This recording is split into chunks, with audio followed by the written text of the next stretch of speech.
Alright guys, so meron ako sa inyo ipakikita rito, no? Yan. Ano lang natin to, ha? Yun, no? So, meron tayong live feed doon. Papakita ko sa inyo yung camera natin, ha? Yan, no? Naka-live feed. Naka-live feed yan, eh. Excuse me, pag-compress also. Tapos mag-set down and mag-leave tayo ng table dito for the teachers dahil serve na po yung Yan, no? Naka-live feed, oh. Okay po? Diba? Oh.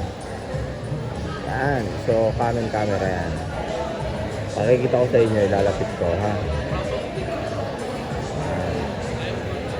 So, puntahan natin ang Canon camera natin. So, yung Canon camera natin na yan, yun yung CRN 100. So, ito yung ito pang live feed. Actually, ito yung IP camera.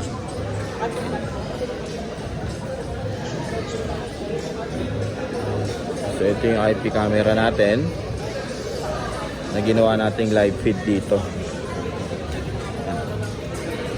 So, ito yung ano niya sa likod. Nag-out tayo sa HDMI. So, connected yan hanggang dun sa atin. Sa may ano natin, sa may switcher.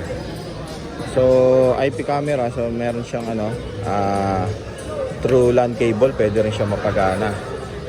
Yan. And then, remote controlled ito. Meron tayong remote kanina napakita, no? Maganda yung IP camera na yan.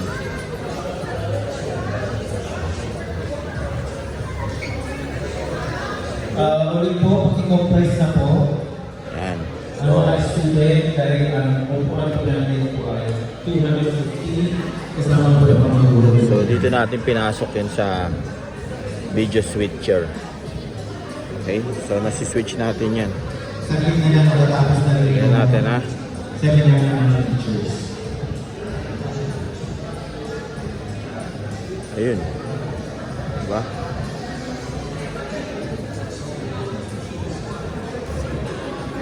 So, yun yung video, ano natin, yun yung live feed camera na ginamit natin dito. Yun yung Canon CRN 100. Nice.